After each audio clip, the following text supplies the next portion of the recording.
Vamos a hablar entonces del abordaje de lesiones musculares por ecografía, específicamente las lesiones musculares deportivas.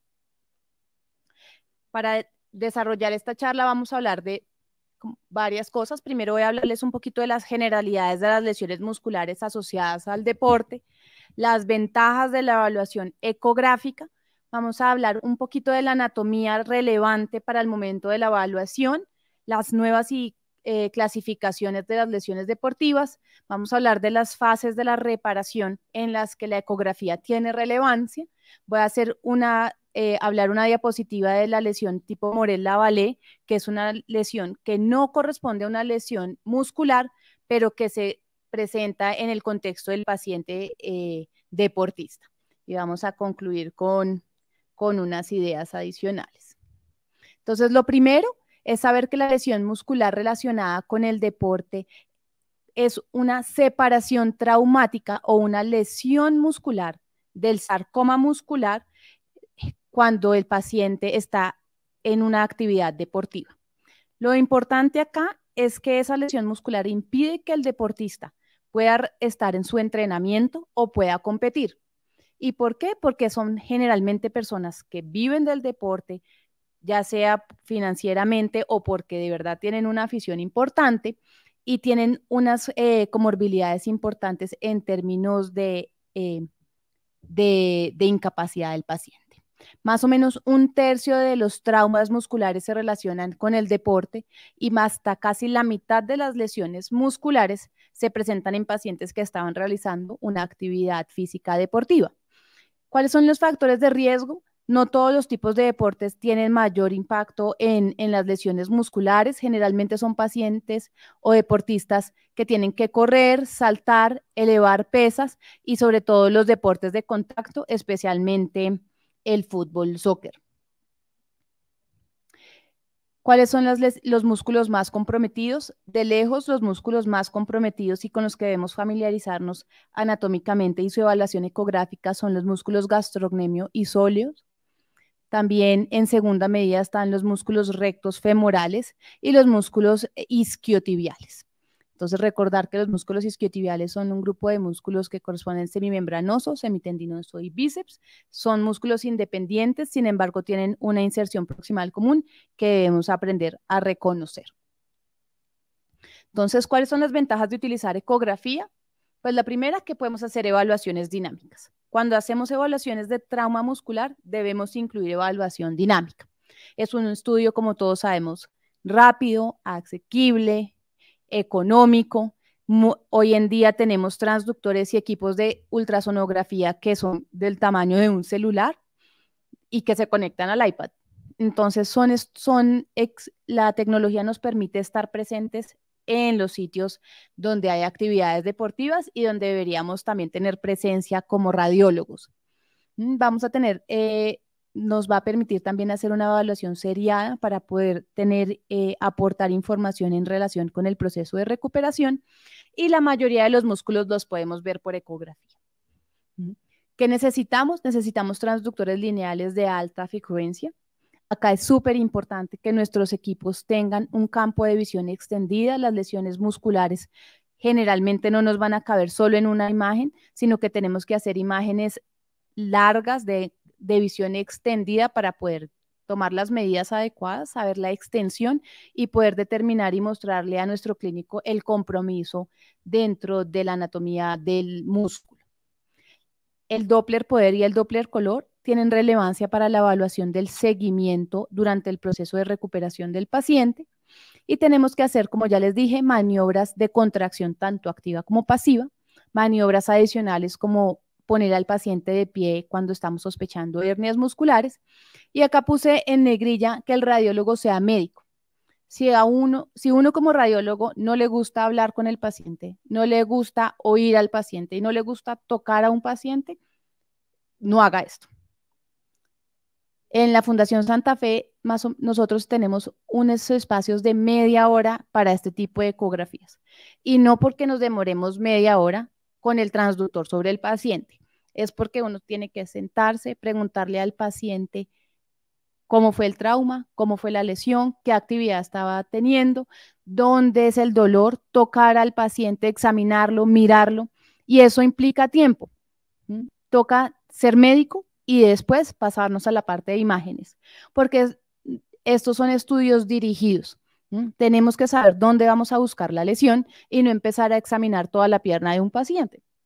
Eso nos va, digamos, es una inversión de tiempo que finalmente nos va a hacer ahorrar tiempo de la exploración ecográfica y nos va a hacer más sensibles y específicos. Y en términos de sensibilidad, la sensibilidad está hasta en un 93% para determinar o identificar lesiones musculares de cualquier tipo. El diagnóstico, el pico de diagnóstico lo vamos a encontrar entre las 36 y 48 horas, que son cuando los pacientes generalmente consultan al servicio de urgencias, y se sugiere hacer seguimiento al segundo, cuarto o quinto día, porque durante el proceso de reparación la lesión muscular va a tener algunos cambios que vamos a ver más adelante. Importante reconocer la anatomía general. Estas son cosas súper básicas, pero hacen parte de la descripción de las imágenes que debemos incluir en los informes. Entonces, tenemos que saber identificar por ecografía cuál es el vientre muscular, cuál es la unión miotendinosa, el tendón y la entesis. En todas estas localizaciones podemos tener lesiones, sin embargo, la lesión más frecuente la vamos a encontrar a nivel de la unión miotendinosa. La unión miotendinosa debemos saber reconocerla, no en todos los músculos vamos a tener la unión miotendinosa al extremo del músculo. Podemos tenerla en la mitad del músculo, como en el caso de los músculos gastrocnemios. Y acá lo describen ecográficamente en las imágenes longitudinales con una apariencia de vena de hojas. Y así como hay diferentes tipos de hoja, también tenemos diferentes tipos de músculo. Entonces, familiarizarnos y saber qué tipo de músculo estamos viendo y dónde vamos a encontrar la unión miotendinosa, porque este es el punto donde más tenemos que hacer énfasis. ¿Listo? Entonces acá esto es un ejemplo donde tenemos la unión miotendinosa de un músculo como el recto femoral y donde tenemos la unión miotendinosa de un músculo como es el gastrocnemio. En términos axiales o de imágenes transversales, debemos reconocer tres estructuras importantes, que es la fascia o epimicium, que es la que recubre el músculo, el perimicium, que es el que recubre los paquetes de las fibras musculares, y el endomicium, que está entre fibra y fibra. ¿Y por qué es importante? Porque esto es un tejido conectivo que va a ser ecogénico en las imágenes ecográficas. Entonces lo vamos a poder identificar como una imagen lineal ecogénica que rodea el músculo y como múltiples imágenes lineales y puntiformes ecogénicas dentro del mismo vientre muscular. Esas imágenes ecogénicas, esos puntos ecogénicos corresponden al tejido conectivo y la zona hipoecoica corresponde a las fibras musculares como tal. Esto nos da un patrón en cielo estrellado, que es como lo describen en los textos. Entonces, esto es lo que pasa cuando tenemos contracción muscular. El sarcómero se contrae, tanto las fibras delgadas como gruesas, y cuando tenemos una contracción y pérdida de la contracción de forma abrupta o cuando tenemos un trauma directo durante el proceso de contracción, va a haber disrupción de este sarcómero, que es el que vamos a ver traducido como lesión o ruptura de las fibras musculares. Y entrando en la clasificación, las clasificaciones son como la moda. Llega la moda de los jeans apretados, a los 2 años llega la moda de los jeans sueltos, después llega lo de los jeans a la cadera, y uno puede ir o a la última moda o a la penúltima moda o quedarse sin ni siquiera saber que existen los pantalones tipo jeans. Entonces, acá lo importante no es ir a la última moda o quedarse en la penúltima moda, sino saber cuáles son los criterios que nos están pidiendo los clínicos para determinar sus clasificaciones, independientemente que le estemos haciendo el reporte al ortopedista que acaba de salir y llegar del curso de nueva clasificación de lesiones musculares, o al ortopedista que lleva 30 años haciendo esto y que no se ha actualizado nunca. Hay muchas clasificaciones en términos clínicos. Digamos que las lesiones musculares asociadas con el deporte, como tienen una implicación financiera tan alta por tener de deportistas de alto rendimiento y de competencias, es un equipo multidisciplinario.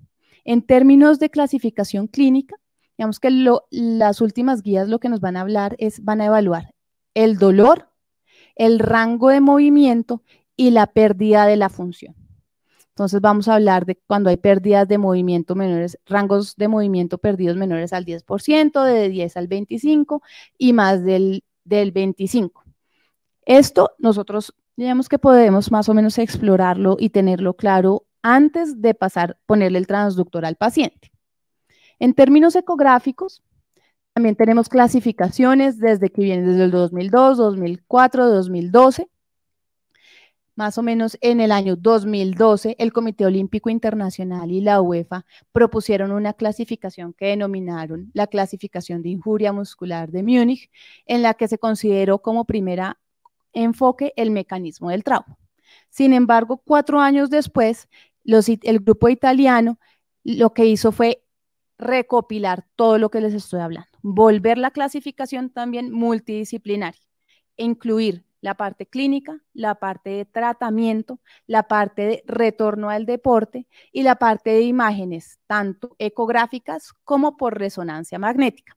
Entonces, les recomiendo este artículo, es un artículo muy lindo donde ellos explican cuáles son las clasificaciones, qué hacer en cada caso, eso le sirve hasta uno porque le dice a este póngale hielo, a este póngale calor, a este hágale plasma rico en plaquetas. Desafortunadamente es un artículo que incluye descripción de imágenes ecográficas, no nos muestra imágenes de ejemplo, pero nos sirve mucho para poder entender que esto es una patología que llega a muchas personas y que nosotros como actores activos tenemos que reconocer y tenemos que saber que esto tiene unas implicaciones tanto en el paciente como financieras en el sistema muy, muy altas.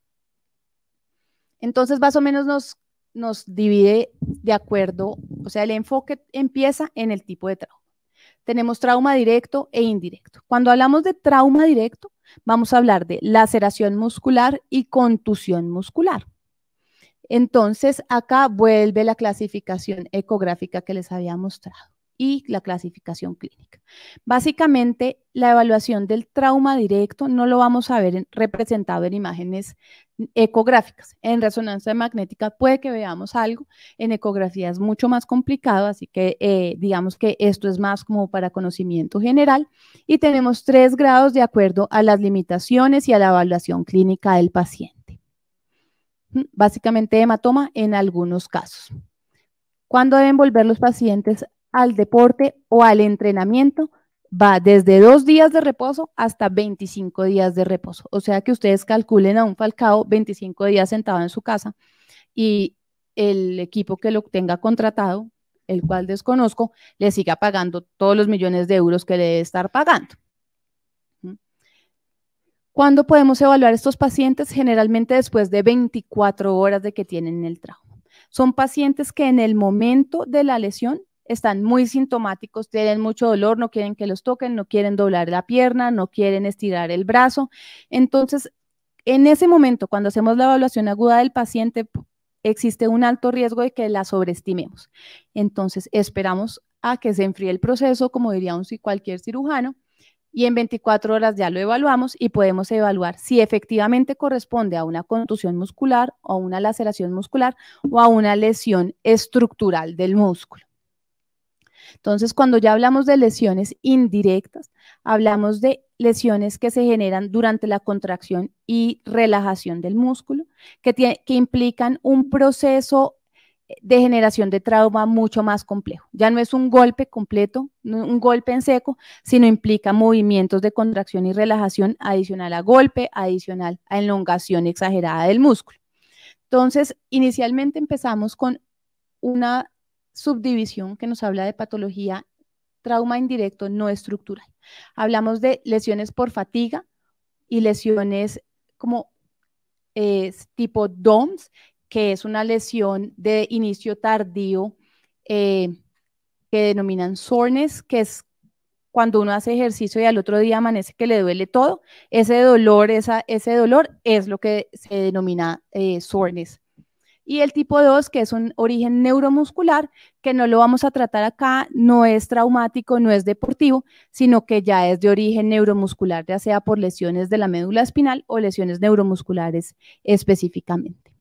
Cuando tenemos lesiones no estructurales por fatiga o lesiones, digamos que en pacientes que hacen deporte y están, entre comillas, oxidados y al otro día les duele, se recomienda tener un reposo o retornar a la actividad deportiva entre 5 y 15 días. ¿Qué vamos a ver? Generalmente nada. Ocasionalmente podemos ver focos ecogénicos en vientres musculares cuando estamos evaluando ecográficamente las lesiones tipo DOMS, como en este caso. Entonces, este es un vientre muscular del recto femoral donde vemos un foco de aumento en la ecogenicidad. Si exploramos completamente el músculo, no vamos a ver hematoma, no vamos a ver disrupción de las fibras, del patrón fibrilar. Y acá estás a la derecha las imágenes comparativas de una pierna y la otra. Vemos cómo hay una alteración en la ecogenicidad del vientre muscular. Entonces, en este caso, vamos a tener una área ecogénica transitoria. Generalmente a la semana ya el paciente no tiene nada y lo vamos a clasificar como una lesión de origen indirecto, no estructural, tipo DOMS. Generalmente hay pacientes que son muy sintomáticos en estos casos, que hacen deporte y de verdad no pueden ni caminar al otro día. Y esos son pacientes que terminan generalmente en estudios por resonancia magnética y lo que vemos son así como esto es un área ecogénica, en resonancia magnética lo que vamos a ver es un edema difuso sin otros hallazgos.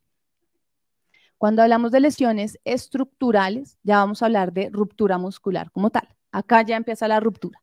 Y vamos a hablar de ruptura leve, ruptura moderada o ruptura completa.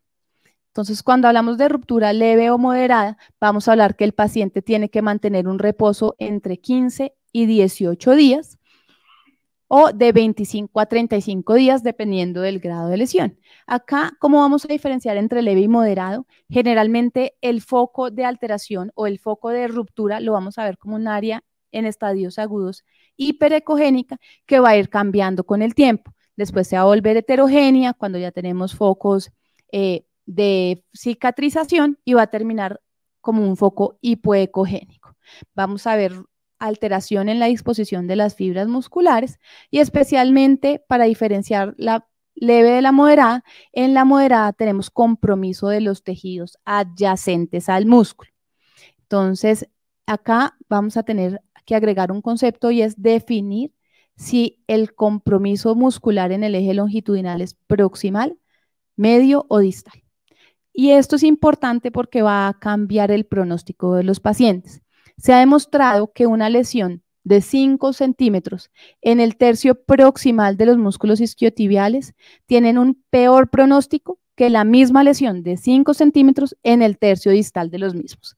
Y de igual forma funciona para los músculos rectos femorales. En cambio, en el músculo tríceps, si es distal la lesión, va a tener peor pronóstico que si es proximal. Y cuando hablamos de pronóstico, hablamos de tiempo de retorno al deporte, que es lo que finalmente les interesa tanto a nuestros clínicos como a nuestros pacientes. Este es un caso donde veíamos en el recto femoral izquierdo una alteración en la ecogenicidad en el tercio medio del músculo. Ven el foco ecogénico y cuando ustedes tratan de seguir las fibras musculares, acá empiezan a tener problemas. Ya no pueden diferenciar claramente las fibras, no las pueden seguir. Ahí hay un foco de alteración en la morfología de las fibras musculares, lo que nos va a llevar a una clasificación tipo leve. Es decir, podemos inclusive describirlo como una ruptura leve. ¿Por qué leve? Porque si ustedes se fijan en las imágenes, no hay alteraciones en los tejidos adyacentes, no hay un hematoma que se esté extendiendo fuera del músculo. La lesión está ahí contenida. En este caso, ya vemos un hematoma mucho más grande, una disrupción de las fibras importantes, vean acá áreas hipoecoicas y vemos compromiso por fuera del músculo. Entonces, ya cuando vemos esa gran colección heterogénea, esa disrupción de las fibras y nos vamos a buscar por fuera en los tejidos adyacentes al músculo, no es tejidos blandos, es el tejido epifacial, la lesión de la fascia. Ahí ya podemos clasificarlo como un grado moderado, sabiendo que ya el paciente va a dejar de hacer deporte casi un mes. Estas son las imágenes de resonancia para mostrar la extensión de la lesión, para que vean que la resonancia magnética, si bien caracteriza en algunos casos mejor las lesiones, puede sobreestimarlas, pero pues en este caso nos brinda una visión mucho más general de lo que le estaba pasando a este paciente en su músculo recto. Ya cuando hablamos de una lesión tipo 4, es simplemente una ruptura completa. Entonces, lo que vamos a pedirle al paciente es que dure 2 meses en reposo. El paciente no debe volver a la actividad deportiva, porque cuando ponemos ese músculo roto en tensión muscular, lo que vamos a hacer es que las fibras que están tratando de pegarse van a romperse. Es lo mismo que cuando uno tiene una herida en la piel y empieza a abrírsela cada vez que se le está formando costrica, pues no se le pega y pues va a tener mayores problemas de cicatrización. Vamos a tener una alteración severa estructural, vamos a tener áreas heterogéneas de ecogenicidad en su interior y vamos a poder identificar los focos de retracción.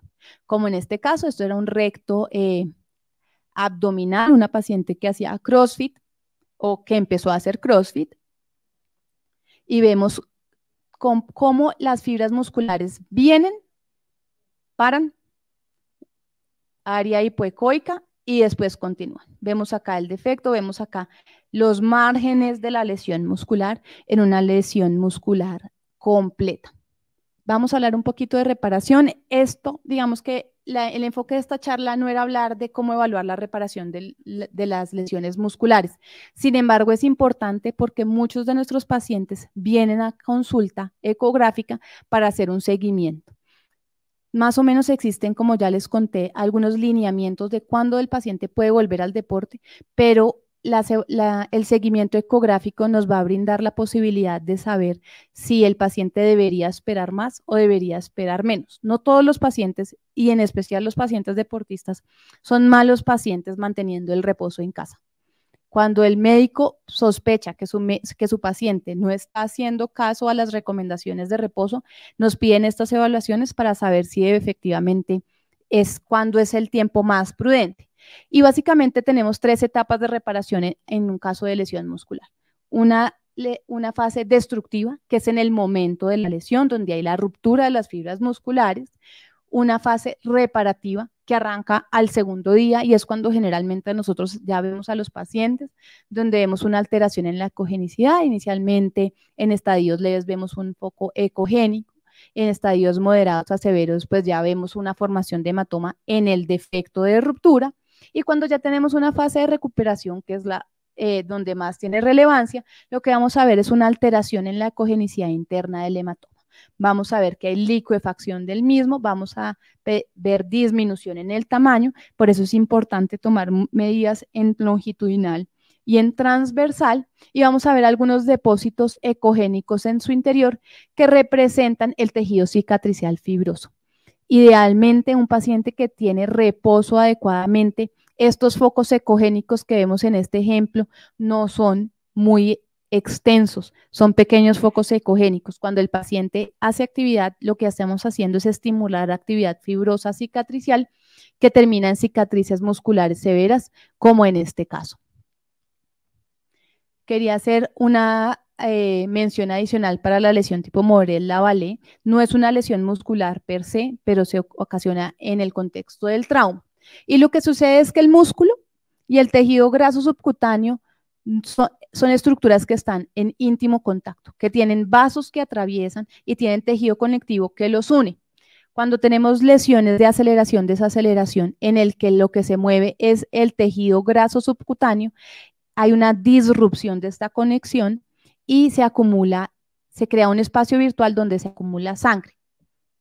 ¿Por qué es importante? Porque es un paciente que le aparece un chichón después de un trauma y el chichón se queda ahí. Acá es muy difícil, los linfáticos y el drenaje de estas lesiones normalmente son complicadas y los pacientes quedan con estos como bolitas en el tejido celular subcutáneo, y llega un paciente con una masa para evaluación, ecografía de tejidos blandos, masa después de trauma, y uno lo que encuentra es este tipo de colecciones.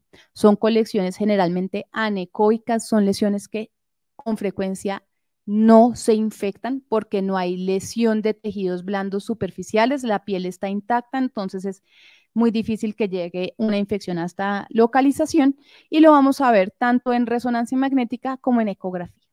Normalmente los pacientes primero llegan a ecografía cuando los médicos sospechan este tipo de lesiones y lo que tenemos que describir es la extensión y sobre qué músculo es que está ocurriendo la misma.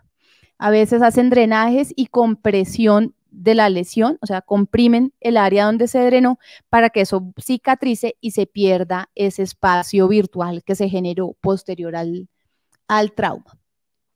Y como conclusión, entonces lo importante es saber que la ecografía es un método útil, rápido y preciso.